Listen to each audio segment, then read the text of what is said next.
एक minute sir, एक minute जी। ई विस्तारक योजना के जो हमारे 15 दिन के लिए विस्तारक लगे थे, उनको सम्मानित करने के लिए आदरणीय सुरेश कश्यप जी जो हमारे प्रदेश के भारतीय जनता पार्टी के अध्यक्ष हैं, कोटा में आए हैं। मैं इनका कोटि कोटि धन्यवाद करता हूं। संगठन की बात तो आदरणीय सुरेश कश्यप जी करेंगे। इन 3 वर्षों में आदरणीय जयराम ठाकुर जी के नेतृत्व में कोटा विधानसभा क्षेत्र में जो पिछले 5 वर्ष में विकास को विराम लग गया था, उसमें गति आई है।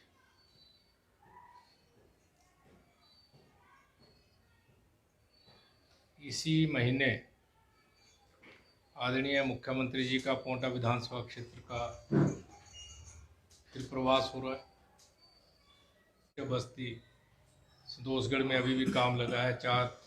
3.5 करोड़ की लागत से सड़क बन रही है। ये जो आपकी शमशेरपुर से नहर है, उसको हमने कॉलेज तक कवर करने का काम हमने लगा रखा है, उसका काम भी चला है। और भी बहुत से ऐसे काम हैं जो हमने वर्तमान सरकार में स्वीकृत करवा के दिए। रामपुर घाट की सड़क का काम युद्ध स्तर पे चला है, लगभग 70 लाख रुपये हम उस पर लगा रहे हैं। बहरहाल की सड़क हमने बना कर दी, 1 करोड़ से अधिक उस पर खर्च किया। हरिपुर टवाना से रामपुर घाट की सड़क के 90 लाख रुपए का टेंडर उसका लगा था, उस पर अभी काम लग रहा है। लेबर की कमी की वजह से कई काम रुके हैं।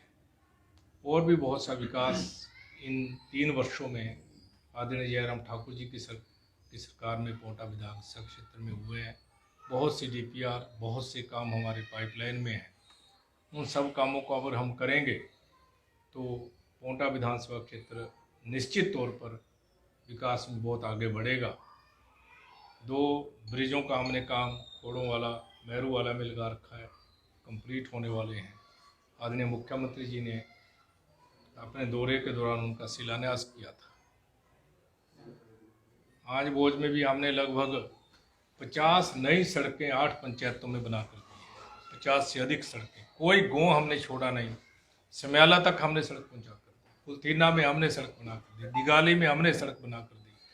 यानी कि कोई बस्ती नहीं हमने छोड़ी इन 3 वर्षों में, जो हमने सड़कें उस क्षेत्र में बना कर दी।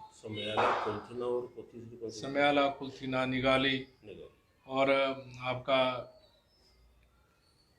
नीचे ब्यासली को सड़क से जोड़ा।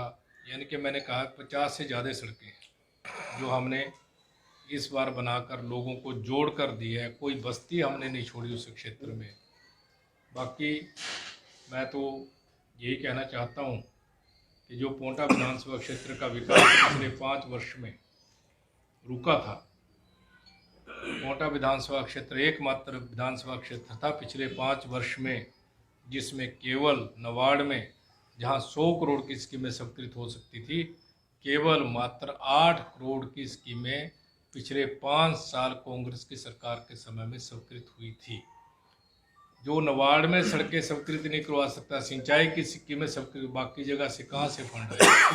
इसलिए कोटा विधानसभा क्षेत्र को विकास में ग्रहण लग गया था, उसको हमने नए सिरे से शुरुआत की है और आज हम इसको पटरी पे लाने में सफल हुए हैं। आगामी 2 वर्ष में भी हम इसको गति देंगे। चाहे और भी बहुत सी स्कीमों की मैं चर्चा नहीं करना चाहता। आज कोटा विधानसभा क्षेत्र हिमाचल प्रदेश के एक अच्छे विधानसभा क्षेत्रों से एक विधानसभा क्षेत्र बनने जा रहा है। चारों तरफ से सड़कों से जुड़ रहा है, पीने के पानी की कोई समस्या नहीं है। सिंचाई में भी बहुत काम हमारी प्रदेश की सरकार ने इस विधानसभा क्षेत्र में किया। चैनलाइजेशन का बहुत काम हुआ है।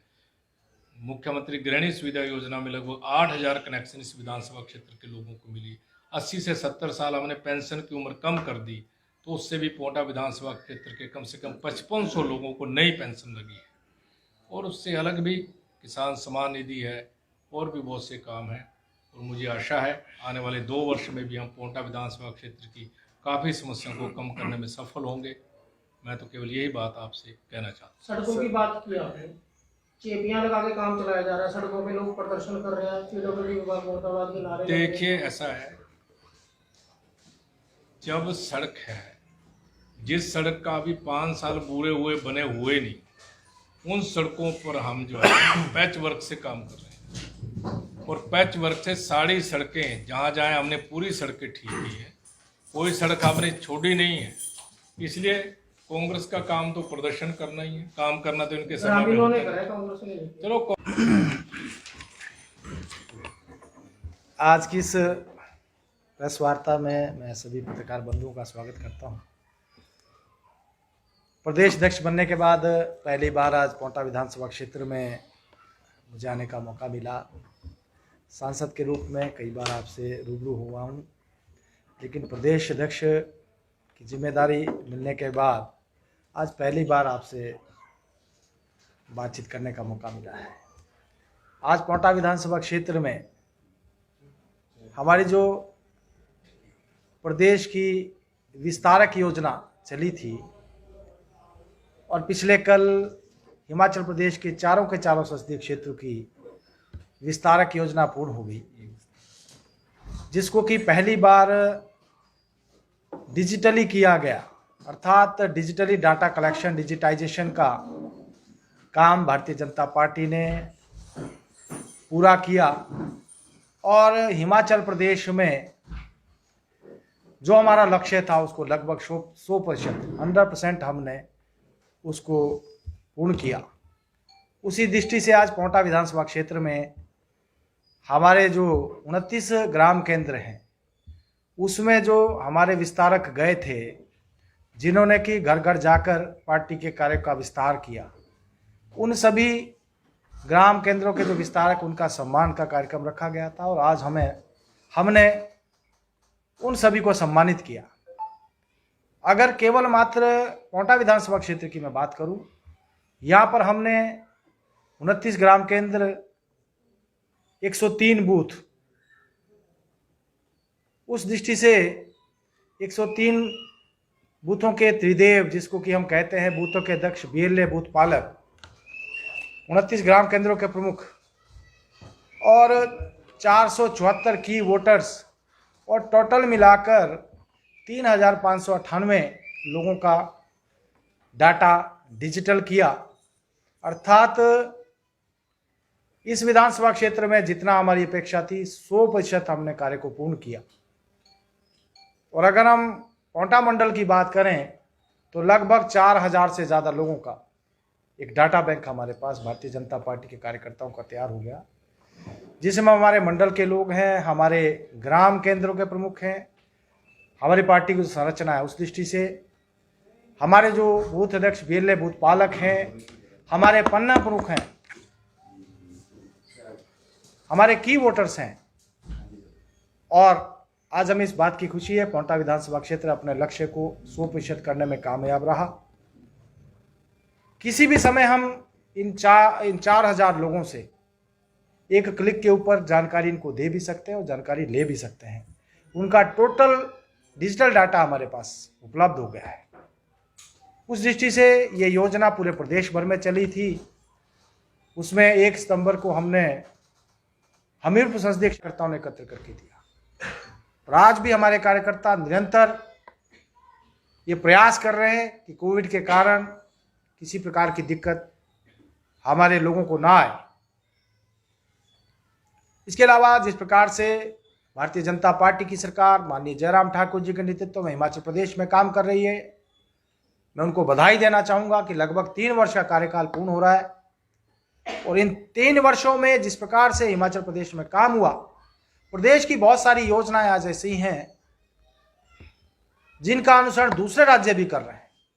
और आज हिमाचल प्रदेश देश का ऐसा पहला राज्य बन रहा है जो कि पूर्ण रूप से धुएं से मुक्त है।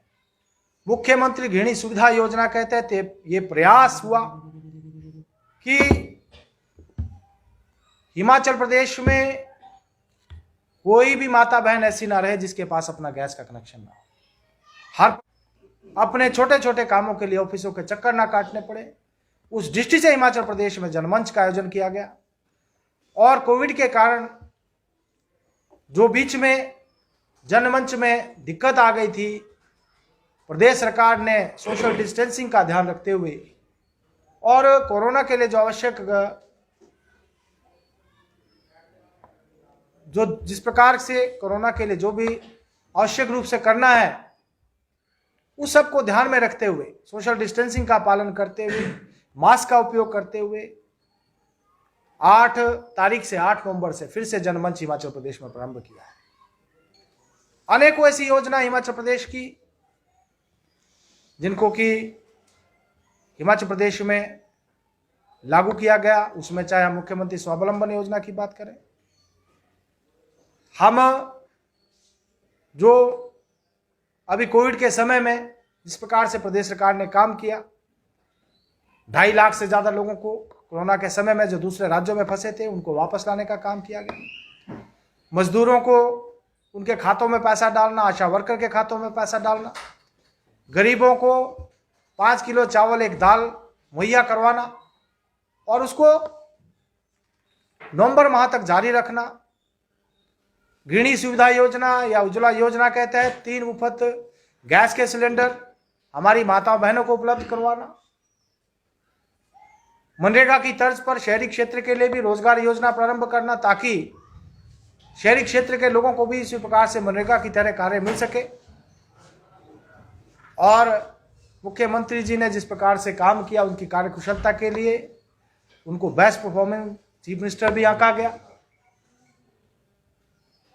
उस दृष्टि से मैं कहना चाहूंगा कि कुल मिलाकर चाहे संगठन की बात करूं या मैं प्रदेश सरकार, माननीय मुख्यमंत्री जी या पूरे मंत्रिमंडल के हमारे सभी मंत्रियों की बात करूं, हमारी सरकार ने बहुत अच्छे ढंग से काम किया है। हम अगर आज देखें हिमाचल प्रदेश में शायद ही कोई परिवार ऐसा होगा जिसको किसी ना किसी रूप में केंद्र या प्रदेश की किसी ना किसी योजना का लाभ ना मिला हो। हर विधानसभा क्षेत्र में आज 30,000 से लेकर 50,000 तक परिवारों को सीधा सीधा लाभ केंद्र की योजनाओं या प्रदेश की योजनाओं का मिला। और आज हमें इस बात की खुशी है जिस प्रकार से हमारी सरकार ने काम किया, हमारा संगठन लगातार काम कर रहा है, सरकार काम कर रही है। आने वाली जो चुनौतियां हैं उस दृष्टि से हम आगे बढ़ रहे हैं और 2022 का जो लक्ष्य हम लेकर चले निश्चित रूप से उसमें हम कामयाब होंगे, ऐसा मैं आपको बताना चाहूंगा। और हिमाचल प्रदेश में मिशन रिपीट हम करेंगे और जिला सिरमौर की भी 500 की 500 सीटें भारतीय जनता पार्टी जीतेगी। अध्यक्ष महोदय, मैं एक बात बोलना चाहूँगा, आप बोल रहे हो कि 2022 में हम मिशन रिपीट करेंगे सरकार को। पिछली सरकार के अंदर जब आपकी सरकार बनी तो उसमें कई कांग्रेसी